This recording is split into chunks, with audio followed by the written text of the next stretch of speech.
Today, Atlas and I will be walking home from school together with Harris. My son, Atlas, has autism, and our dog, Harris, is actually his autism service dog. Atlas was diagnosed with autism about a week or two after his second birthday.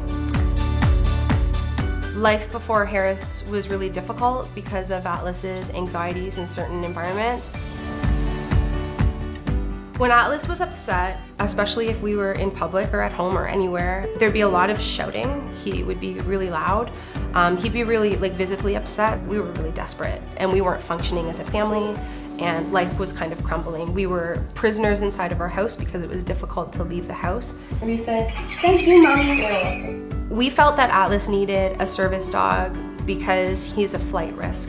So he had bolting tendencies that were really strong. So one of our biggest challenges was safety. Whenever we have to go out, we need to gear up. Atlas always wears a belt out in public because he's going to be tethered to Harris. Atlas had a difficult time entering and exiting stores or making a transition from the car into the environment that we were about to enter. But the dog was able to motivate him to move forward. The dog reduced a lot of anxiety and it gave him something to focus on instead of focusing on bright lights and buzzing, humming sounds of refrigerators or lineups, which were really difficult to tolerate. Just standing there and waiting was a really difficult task.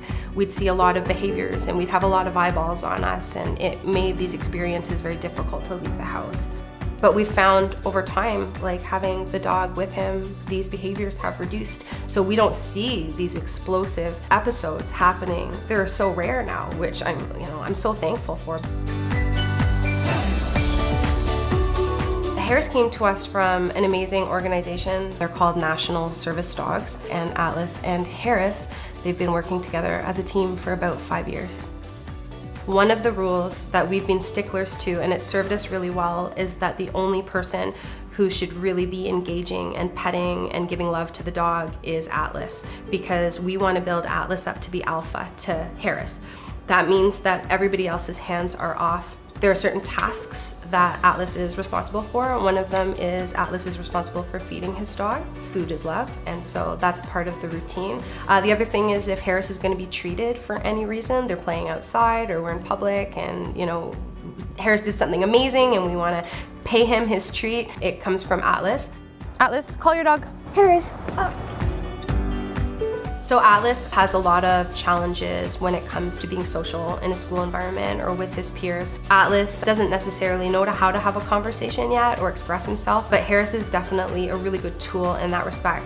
It's not typical to have a dog in a school environment, and so just being beside a dog all day draws the attention of his peers. And guess what? Kids like dogs, and so it brings people closer to his little bubble and it forces him to have conversation and it makes him really relatable. He's included by everybody, and I think a part of his social success in a school environment has everything to do with Harris. I am most grateful for a future that I really look forward to. Without Harris, I don't know what it would have looked like. Looking forward, I know that we're good and we can face anything, and things that once would have been impossible or extremely challenging or so challenging that we didn't even want to bother trying because we anticipated a negative outcome, that's not the case at all anymore. The whole trajectory has changed and our future's bright.